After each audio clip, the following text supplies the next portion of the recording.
Hello and welcome back to another edition of the Formula One Fans UK podcast. I'm Reese and I'm joined today by two men who have not figured out who's going to introduce themselves first. Right, let's do that again because normally Danny goes first. If you've not worked out already, it's Danny and Dan with us today. Yes. Guys, how we doing? I'm doing great. Who's speaking first? I've been absent for a couple of weeks. Okay. I was just going off. I was just going off of my name first, so I was just going to talk. But I feel excited. I'm excited because I haven't been on the podcast in like a couple of weeks. Just been spending a lot of time with the family, going out on mini vacations, mini weekend trips. But I'm glad to be back. I just want to put it out there that it's not good enough, Danny. I don't care about your family or your commitments. We've had to endure Tim and the Irish one too much.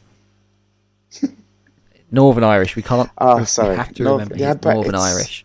But only people from Northern Ireland want to get picky about it. He's the type of Irish that just naturally sounds disappointed at everything. I bet he's not disappointed today, are you, Christopher? I bet he's probably losing his voice by now.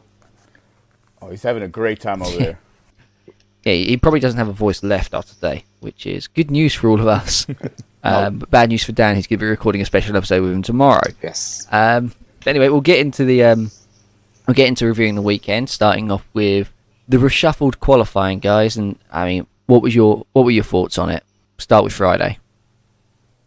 Okay, so I'm going to be 100% honest. I miss Fridays. I think this might be a theme that is going to happen with. I work on Fridays, and that certain time, but where that special qualifying session was a very important time in my day, in the middle of the day. So it's very hard for me to get on and watch and just keep up with my phone. But the sprint qualifying, it wasn't that bad. I did enjoy it, but it just gave the same result as any normal qualifying will give. Max is going to be on pole. Hamilton was nipping at his heels, and Valtteri, Leclerc, Norris, and the rest of the crew. I think it's there still needs to be something else being done. There still needs to be one more thing. I don't know, in order to get a mixed grid that fans want. I too was at work, but I have a employer that lets me watch the race on my phone, or in this point qualifying. But from what I did see, whilst between checks of scones and such, it was like we skipped FP2 and FP3 and went to qualify and then got the same result. So we just saved ourselves 2 hours and got the same result, except that no one had as much running. So it was more of a off the back of the truck, race what you brought kind of deal, really. And like Danny said, it didn't really give us any more of a different result than what every single qualifying session has. Yeah, I think that's pretty much it. I was lucky enough to be able to watch Friday's session. I got home just in time, and by that I mean I got home 2 minutes before the session started. So I got to watch Friday qualifying, but there were a lot of people who didn't get the chance to because they had work. And I think Ross Brawl made the comment that Friday qualifying was like streamed by 3 times the number of people that would usually stream Saturday qualifying. And the reason for that, Ross, is because they were all at work and had to watch on their phones. Exactly. Like literally patching my phone on top of a microwave to watch Formula One. It's yeah, it's a tough time. It's rough. And in sprint qualifying, like we said, it didn't capture the imagination because all the fast guys were at the front. It was like having a lap one that was people taking fewer risks, and if it wasn't for Perez making a mistake and going off, and Sainz and Russell not tagging, like having that little bit of contact, we would have just had the same grid we would have usually had in a race. And if you're going to do sprint races in F1, I don't think that sprint qualifying is the way to do it. If you're going to do sprint races in F1, follow the F2 model, have some reverse grid where you flip like the top 12 qualifying around, and award points to the top 8. But I did feel sorry for Perez because obviously, like we discussed in the previous podcasts, there are going to be winners and losers of this thing. You know, there are going to be people that want to push, that want to get further up, that need results to be closer to the top for the sprint race. And he ends up out of it in last place, dropping like 15 or so places, and has to start from the pit lane. Like, You know, this is the problem where the people that I wanted to push in the sprint race and the sprint qualifying, if they have an accident or they crash or they spin out or they do a Mazda spin and they're start at the back, how fair is that to for one race to impede another race? It's Yeah, and giving points out on a Saturday Yeah. is if you're not doing an actual sprint race, that's ridiculous. What F1 goes, oh yeah, we don't want the championship decided on a Saturday, don't want this decided on a Saturday, and all that, and then we're never going to give points on Saturday for qualifying, and then all of a sudden they give 3 points out. I mean, Hamilton said every point counts, and Verstappen qualified on pole, and for the first time ever, a pole position has got a point. Also, how do you call that? What you call that pole position, and then you call Friday the Speed King? I mean, that's ridiculous. the Speed King. The Speed King. Something out of Cars movie. But what I did find, yeah, like Lightning McQueen. You could call him Hamilton McQueen, but it would probably just anger more people than he's already angered. It did make me laugh though, because just at the end of 17 laps, I was starting to get into it. I'm like, oh, we're a race. Oh wait, no, it's over now. It was over a lot sooner than that, really. It was over after 6 laps. Yeah, but that's when you think about it, everyone sort of held station, apart from Alonso, who just weaved like crazy. And Alonso took a risk. He started on the soft tyres. He got up. He gained some positions. Then you had George Russell, who qualified in what, 8th was it? Qualified 8th. No, qualified 9th. Got his and they got sent to 12th. No, I mean in the original qualifying. In the Friday qualifying, he got 8th. Then he gets involved in a first lap incident where it's just a general wet racing incident. He locks up a little bit, clips Sainz goes wide, and gets a free place penalty and is punished for racing. A free place penalty that doesn't help Sainz, really. I mean, I think it gained Sainz an extra position. Russell starts 12th. Russell then in the next start goes down to 14th and has no chance of coming back and getting points in the race. Exactly. But I think, what did you just say? Penalised for racing. I think the FIA started their theme for the weekend very early. So. Yeah. Well, shall we... I think we'll move on to the race now, and the big talking point, which was Lando Norris finishing 4th. Oh, come on. We're going to start with that one. Come on, we know what people want to hear. No, we'll talk about... Hey, we'll talk about the accident. This is not the time for teasing.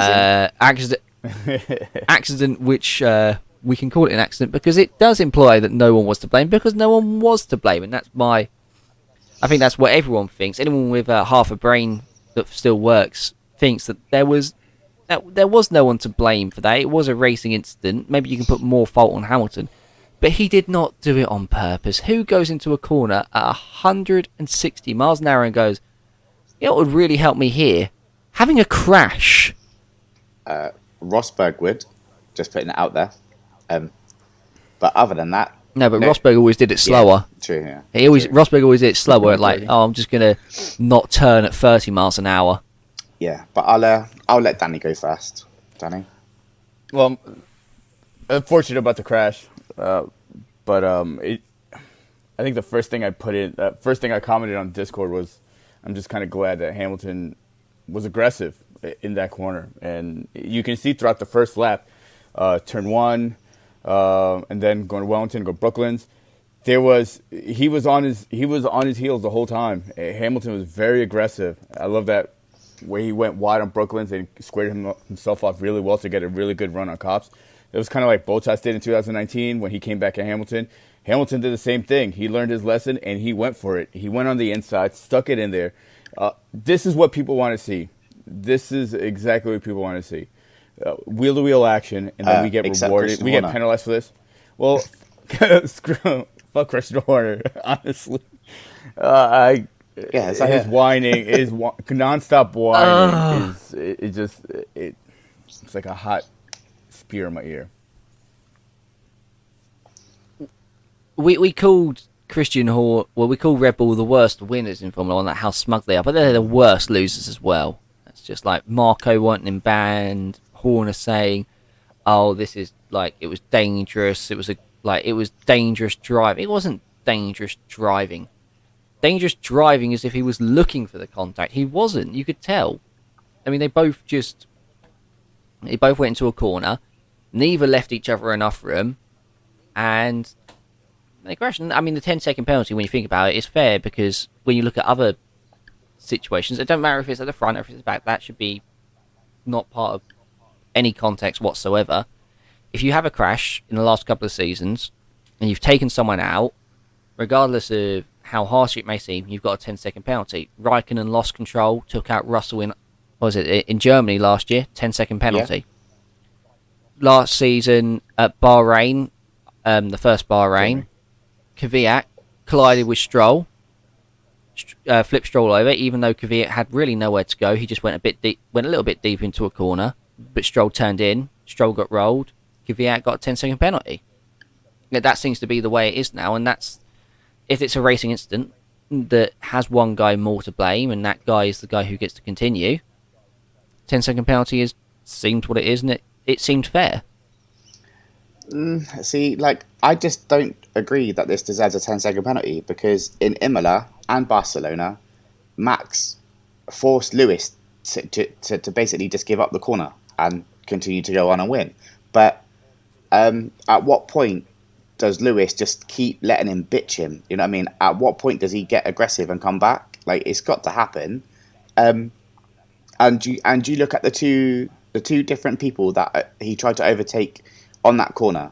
Max give him no space, come back over, and Lewis was as far over as he could physically go, and then they have contact. But then you get the Ferrari of Leclerc that gives him space and doesn't get taken out and continues on his drive. So yeah, I think that's. No, I'm just trying to say, right? Max has drove like an absolute for 4 years, and Christian Horner not once has gone, "Oh, Max, you're such a dangerous driver." If Max is doing it, Christian Horner is telling us that he's got passion and drive, and he's got the will to be a championship contender and a winner. And then when Lewis does it, he's dirty racing and dangerous driving. What one is it, Christian? I think that's the thing. You see, literally on Saturday, you had the same thing going on, except for it was Verstappen on the inside of Hamilton into Copse, and Hamilton backed out and ran wide. And then if Verstappen had run wide, he had much better race pace. Everyone saw that in the sprint race. All we had to do was probably close up on him and then get him back on the straight, get him one of the straights to the DRS. But the thing is, right? And we would have had great wheel-to-wheel battling, but we didn't get it because Max turned in, Lewis ran wide, and to quote Martin Brundle, 2 into 1 doesn't go. But yeah, anyone's saying he shouldn't have gone for the mood, like Red Bull. The Senna quote: if you don't go for a gap that exists, you're no longer a racing driver. That was a gap that exists. Verstappen pushed Hamilton hard against the wall. Hamilton committed to it, and it was good racing in my opinion. The thing is, right? It was just a shame they came together. On the left of Max, first there's a hell of a lot of road, and there's a runoff. There's no reason Max couldn't have give up that corner, gone on the runoff, come back, tried again. But he won't. This is the problem. That's his driving style, and they've got used to it. But like I said again, at what point does Lewis just keep letting him bully him out of corners? You know, it's like there has to be. But this accident was all out of pride.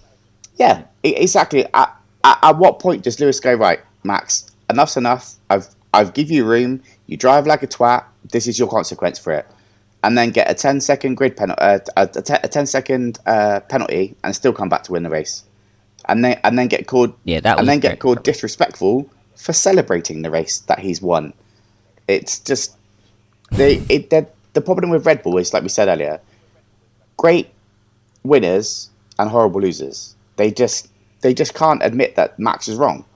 It's as simple. And then But I don't think Max was wrong. I think that's the thing. I don't think he was wrong. No, but I don't think either out. was wrong. But like I say, both could have backed out. Both could have avoided the accident. Neither backed out, and that's why there's a crash. Then you've got, and that's really how every overtake happens. Well, if you don't back out crash. if you don't concede that you're beaten, you clip someone on the rear wheel at like even at a low speed corner. You don't concede you're beaten. You clip someone on the rear wheel. You damage your front wing. They might get a puncture. And this is just the same thing happening at 160 miles an hour. But then you've got Helmut is on about he wants a 1 race ban for Lewis. So you want to give a racer a 1 race ban for racing? How does that work? Like it is simply pathetic, and the FIA need to have a word with them, because if this was my 2 kids, I'd bang their heads together, send them to separate rooms, because it's a joke. Who, Marco and Horner? Danny, you got anything you want to add on this? Wait, who'd you bang? Marco and Horner? Like, separate them? Just the incident. Oh. Yeah, and that's enough. You're talking shit. Separate rooms. Yeah, exactly. Race is over. Results are in. It's time for them to just go back and lick their wounds and come back next week. Hungary is a track that will maybe benefit Red Bull, but this is a Hamilton track, so... again, this is going to be another great race next week. Let's just hope like Hamilton said post-race, let's just hope, it's respectful and stays respectful on track. Horner, I'm sure Horner and Marco will have their words to say outside the track, but on the track, just keep it respectful. Same with Max, and I think we'll still have a great championship battle for the weeks ahead. It's not over yet for Hamilton. This is a much-needed win. It's something like 15 points, is it, now? Something like that? It's 8 points between Hamilton and Verstappen. That's it. Mm-hmm. Yeah, but I think the thing is... That's a win in the fastest lap in Hungary. Say on this. If you saw the interview... Yeah, win the fastest lap, that ties the championship. If Hamilton first and thingy and Verstappen second. But one last thing on this. Hamilton, in his interview after the race, when he actually... The same interview after the race where he found out Verstappen was taken to hospital as a precaution... said that he was never going to back. He wasn't ever going to back down, like home race. He's never going to back down, of course. And the other thing, he said he wasn't going to be bullied into being less aggressive. And he said Verstappen was driving aggressively. Verstappen banged wheels of him on the run down to Brooklands. Yeah.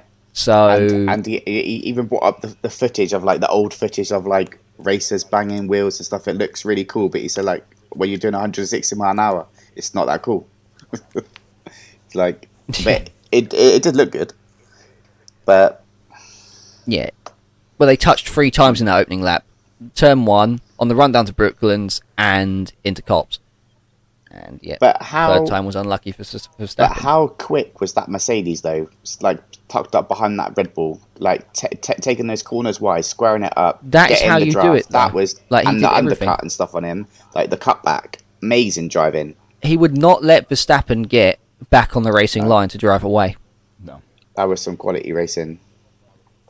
I just want to add one more thing. Well, I was going to talk about the track for a second. And more tracks need to be like Silverstone.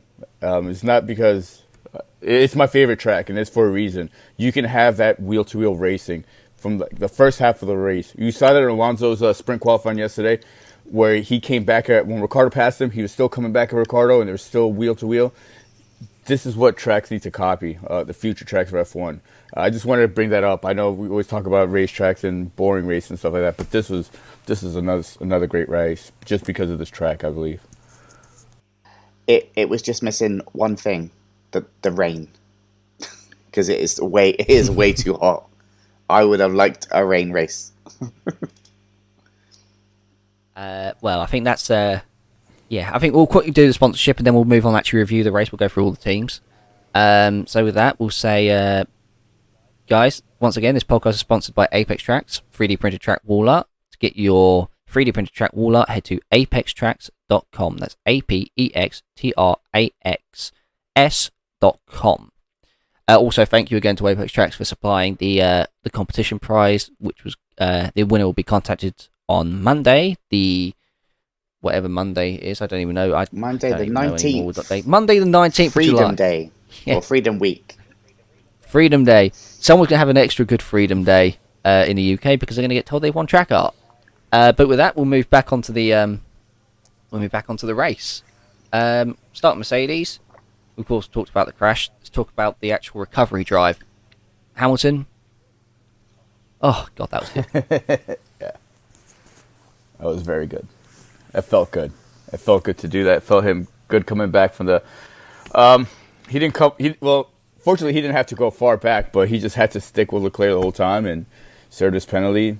Overtook Norris really well on Cops. I'm surprised Valtteri. Wait, into Cops. Wait, what was it? I forget. I'm sorry. But you can't overtake into Cops. Red Bull said it's you can't overtake into Cops. Well, you can. You can. You can overtake anyone, but anyone who gives you respect, you can beat, or the room even. Right. I have a really niggly thing that's annoyed me on social media, right? They got absolutely destroyed for letting Hamilton pass Bottas, right?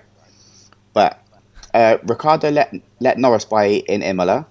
Perez let Verstappen by in Barcelona. Lewis let Valtteri by in Spielberg. And yet they're complaining that Lewis got let past Bottas at the British Grand Prix. I've no bitching about the other ones, but Lewis does it. Oh, let's fucking kick right off. Dan, haters gotta hate. Yeah, but it's enough now because it's stupid. And Yeah, no, I get it, but I think the whole point of with the team orders is because you're doing it because it benefits the team. You're putting the driver who's in the best position to do well in the best position. And just literally go back, obviously, a few years now, when Schumacher used to get let by nearly every one of his teammates, like all the time. Just go past Shuey, go win a couple of titles, pal. Go for it. Go pull over. Yeah, go past me on the finish straight on the final lap. Lewis does it. No team can complain about another team's. No team's fans can complain about another team giving team orders because they've all done it. It's just like there was such a negative, comeback from this on social media that it's pathetic. It's just like they're trying to come back from, let's be honest, literally getting their ass spanked by Red Bull the whole season, and they're just trying to come back and win a championship and win a drivers' championship. So he was dramatically quicker than Bottas when he left him. So it made sense to let him past.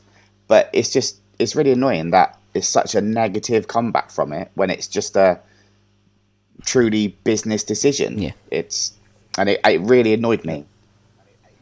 Are these the same fans that are mad at Lewis passing Valtteri, the same fans that wanted a championship season, a serious championship battle, but really wanted Max to win a title? Yeah.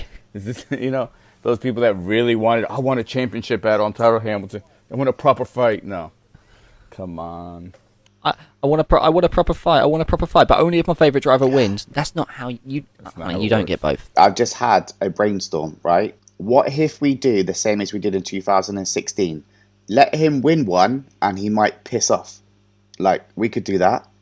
Just let him think he's won one, let him win one, and then watch him go.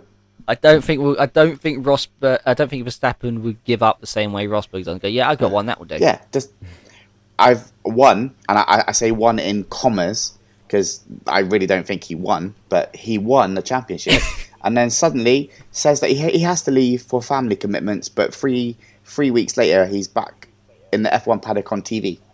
So, what one is it? All right. Well, Dan, you might be getting a bit hot-headed with your tinfoil hat on. No. I'm going to quickly move. We should do a special segment on Dan's tinfoil conspiracies. We have that. It's called the Weekly Podcast. It's true, though. It's true. It's legit. True. I just want to quickly say Valtteri Bottas drove very well this weekend. I thought he did exceptionally well. He was close to Hamilton. He didn't quarrel with team orders. He put that car where it needed to be to get the best result possible today. Because Leclerc was fantastic. And with that, we'll move on to Ferrari. Leclerc, he was fantastic. Yeah, driver of the day. He's driver of the day. Yeah, he did undisputed well. in my opinion. Yeah. He put that car and led that car. By quite some margin as well, I think, wasn't it? Yeah. it was complete disaster. He was the best driver on track today. I know Hamilton might have won the race, could overcome a penalty, but he was in a much faster car. Leclerc was in a sick Ferrari and got it home to second in his first podium of the season, which was well and truly deserved. Well deserved. The fact that he was able to even keep Lewis behind after that restart was phenomenal. His drive from that point, leading literally nearly the whole race bar the last 4 laps or so, absolutely amazing drive in a car that should not be able to be up there. Let's face it, it really shouldn't be winning races when you've got the likes of Red Bull and Mercedes behind you, but absolutely phenomenal drive by Charles. You can't take that away from him at all. But how scary must it be on your team radio going, Lewis is chasing you? I don't know about you, but I would probably shit myself, knowing that he's coming. Verstappen certainly will in future. Do you know what it reminds me? It reminds me of the Jaws theme with the da da da da da, like coming behind you. Like, you know they're coming and you know they're going to get you, but it's like, but when? But when? That's it. Just coming up the racetrack. I don't know what you were doing, Dan, but it definitely weren't yours. Hey, right. It's very hot. It sounds like something on a merry-go-round. I tell you what, he probably would have wished he was on a merry-go-round, because it was fun like a merry-go-round. Well, 1 second a lap. Danny, a word on signs. Great drive. Started outside the top 10. Ended up 6th, right? Behind Ricardo. Which I want to talk about him. Which I want to talk about Ricardo later. But yeah, just another great recovery drive. Sainz is very comfortable in that car. If Ferrari engineers and Ferrari just get themselves together, they should be back at the top. That's a very good pairing. I think, having watched what 9 races into the season now, 10 races in, having watched both the team, like all the drivers and teams, unless Russell was in the Mercedes next season, I think Ferrari have got the strongest driver pairing. Yeah, I think they've got the most stable driver pairing. I personally think if they don't put Russell in with Lewis, I still think Red Bull have the stronger driver pairing, personally. Purely because Perez is he's just a natural talent, and Max has proved that he will not give in. Like, he won't. Yeah. He just won't give in. He has yet again proved he would rather crash than give in. Yeah, I think that's how both Hamilton and Verstappen need to be for the rest of the season. I'd rather have an accident with you than lose. Exactly. And really, that's how it's going to be now, because it's so tight. It isn't going to be the last time this happens. 100%. I could put money on it. No, I think we've got a good 3 or 4 more on-track collisions between these two coming this season. Before we get like a Haas, where they're like, right, it's becoming too expensive. Please don't crash anymore. Don't worry, Dimitri can always bail you out. McLaren, Norris 4th, Ricciardo 5th. Good weekend for Ricciardo, but start with Norris, who was, I thought Norris once again, he's just driving really, really well, and once again getting the maximum from the car. Norris ended 10 seconds behind Valtteri in the final standings. No, it was.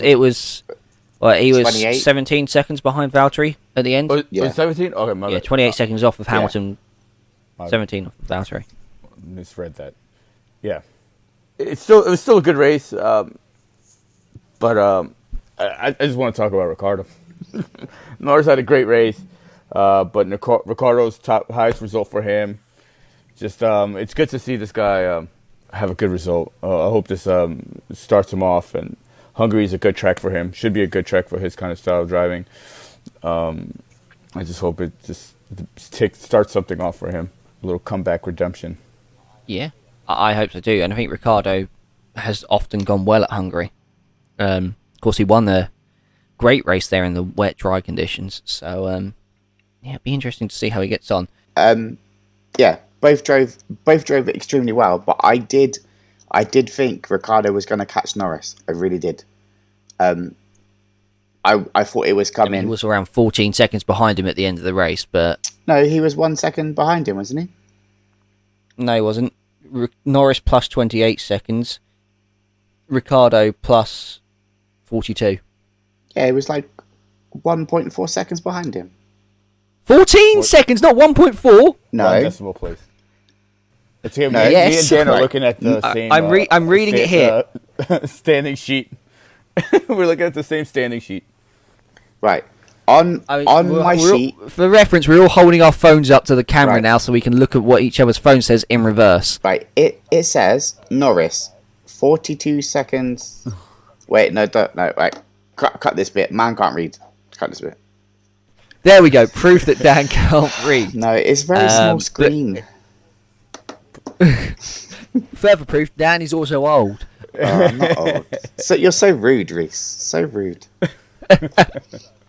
Where's Tim? I need Tim back. Tim's kinder. Tim was also once again missing the race climbing up a hill. No, yeah. Carry on. Alonso in 7th for Alpine and Ocon in 9th. Alonso, good sprint race, good strategy, got up well. Yeah, I thought I once again Alonso's back, but it's nice to see Ocon back in the points after a rough couple of weeks. Yeah, it definitely helps with his confidence. He needs it. Has anyone got anything to say on Alpine? I mean, because after the sprint race, there wasn't too much to say about them, was there? I think Alonso drove like amazingly. Watching the onboard of that first lap or 3/4 of a lap, he was on a mission. He stayed out of trouble. Sprint race we're talking about here, right? No, I'm talking about the actual like race. But obviously the sprint race did help him obviously achieve this better. But it was an amazing drive from him. He kept out the way, he stayed out of all the trouble, and then he done well. And it's good to see Ocon trying to find his way back as well. Because I think he's kind of been a little bit deflated that he's come in and he's just getting his ass kicked by Alonso. I think he's I mean, he was kicking Alonso's ass at the start. exactly, but then obviously like that changed. Was it with the what? Was it the chassis change? Did they do the chassis change? Well, no, we assumed it was a Yeah. chassis change. We don't know if it was or wasn't, but it seemed like it made sense at the time. It changed very rapidly, and I think that kind of deflated him a bit. But now he's put a one place between them. So yeah, he's hopefully on his way back up. Oh yeah, you would also think Ocon, since he signed that contract, kind of have the load taken off of him now that he has a long-term commitment to be at a team.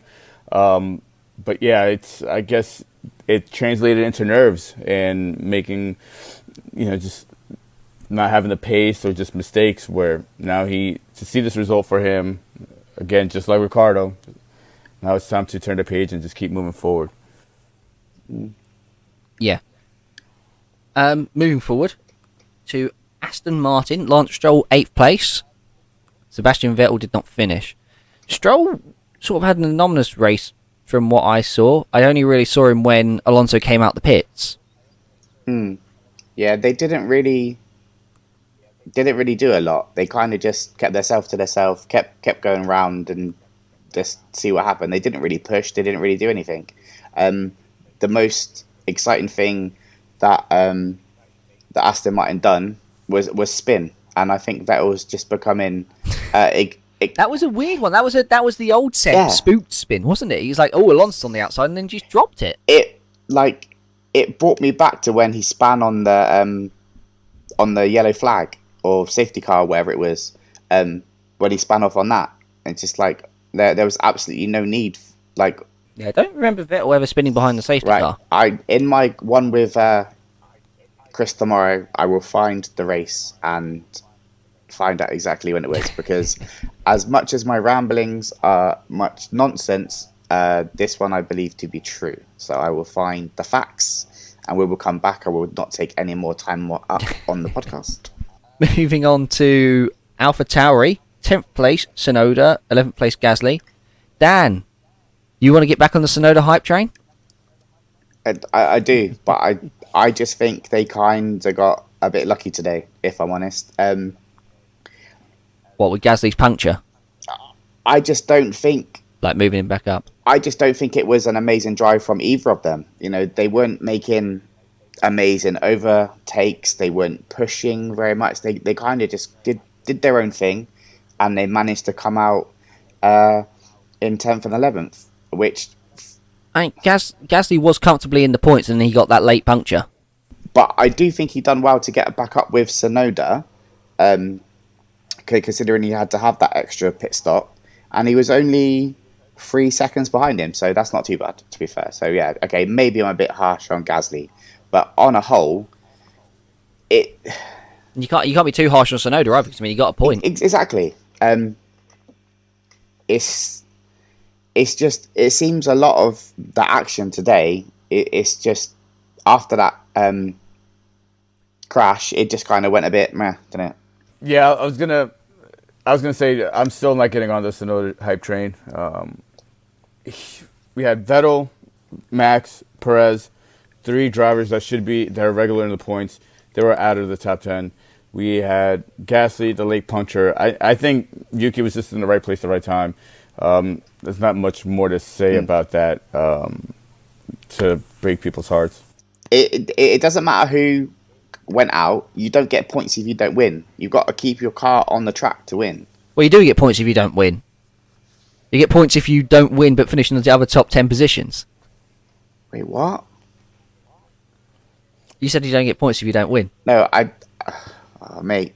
I'm just being addicted. No, right. If you don't finish the race, you don't get points. That's basically what it comes down to. Keep your car on the track and you get points, or at least finish. Which they didn't. Tell that to Russell. Yeah, but Russell has a plan. He is a man with a plan, and his plan involves a Mercedes contract. But where was Russell? Why wasn't he? Another race. Yeah, Russell. Well, we'll move on to Williams. What was Russell? We'll move on to Russell then, who finished 12th, started 12th, finished 12th. Bullshit penalty taking him down to 12th to start 12th, and then after that, it was a case of, well, he just didn't really go anywhere in the race. He actually dropped down 2 places, but gained them back because Verstappen and Vettel both retired. Yeah. Yeah. And then Latifi drove around the track, anonymously as always. He's yet again putting that car in a place it doesn't deserve to be. You know, that Williams car. Oh, in qualifying, absolutely. That Williams car is an absolute beast. Like, I think we should just make 4 lap races. Russell would be gone. Just that's it. Just low fuel and let him go. But I think the fact that he's finishing in 12th with a crap car, that's what makes him a good driver. You know what I mean? He's wringing the neck of that car, like we say every single week. He's getting the most out of that car. Give him a Mercedes. Yeah, I agree. Oh, man. I know a lot of people want to see Russell in that Mercedes, but today seeing Valtteri's race and Russell's race is a reason for Mercedes to keep Valtteri for next year. If Valtteri can play that second teammate better, then he will stay with Mercedes again. I don't know. I'm just not that high on Russell, guys. I think he needs a few wins. Yeah, Valtteri, he can get it. He can get it this year. If he gets a couple wins, Valtteri's the second driver for Mercedes next year. 1-year contract.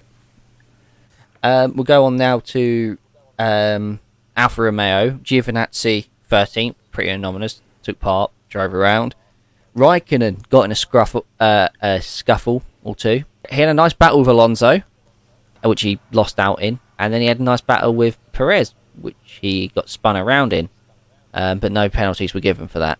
Yeah, they didn't seem like they wanted to get involved with the second Red Bull and penalties and stuff. You know, they were they were just too busy dealing with the first one. They don't need to throw a second one into the mix.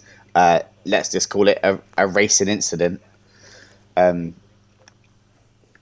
It's I tell you, it would have been funny though to see what the interviews with Horner would have been like if Perez had also been given a 5-second time penalty. Do you remember that film with the little red angry man inside the head, Inside Out or something like that? That would have been hit. Yeah. He would have been flaming from the head. I legit think he would have been. Helmut Marko would have probably had a heart attack.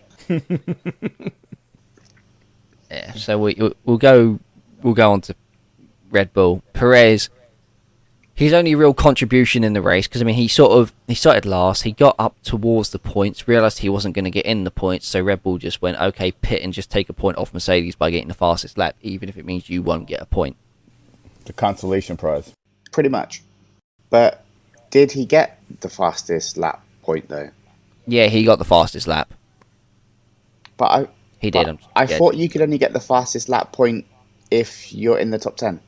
Oh, no, I mean, he got the fastest lap, but he didn't get the fastest lap exactly. point. Yeah. So you get the fastest lap award, but you don't get the point for it because you're outside the top 10. Points win prizes, Perez. Points win prizes.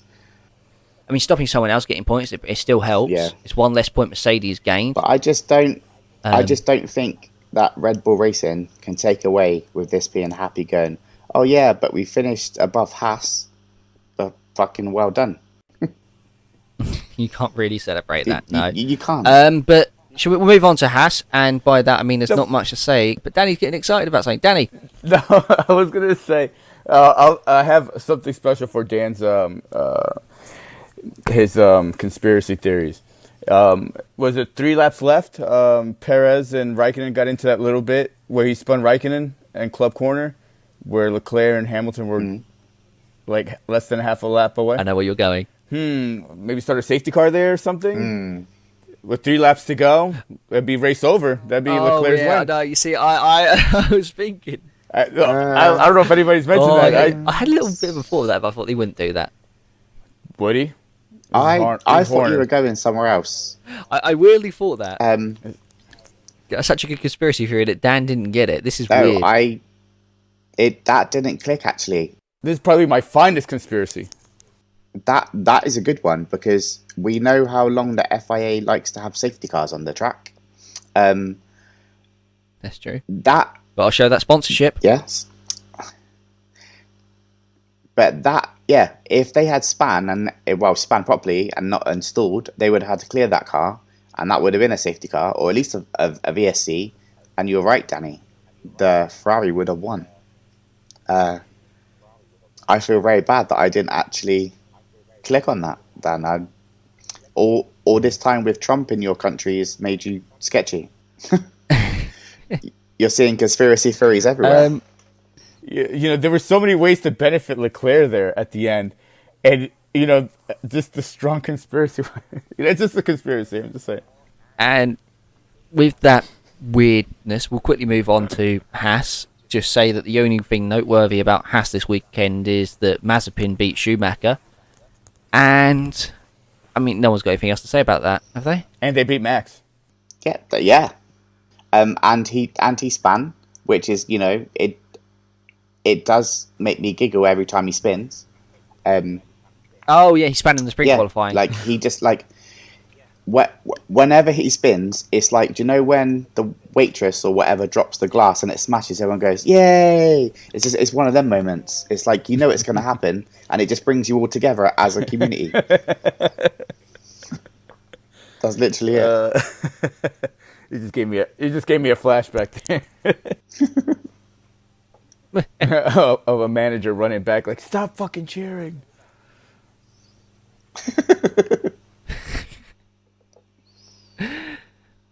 Oh god.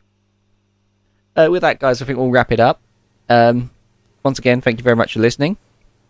If you want to connect with us, you can reach out to us on all our socials. There's a link in the bio of this podcast, as always, where you can reach out to us there, or you can just go on Instagram or Twitter and look for @Formula1FansUK, or on Facebook, we are Formula 1 Fans UK. Until next time, guys, thank you very much for listening. Goodbye.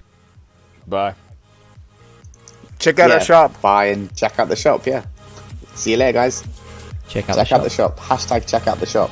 See you later. Bye.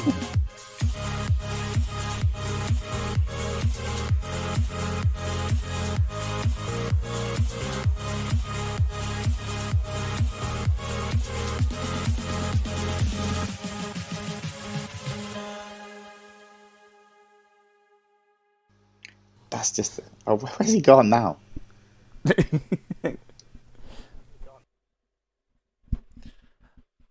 I pressed the wrong button to stop the recording. No, hung up on the call. I'm sorry.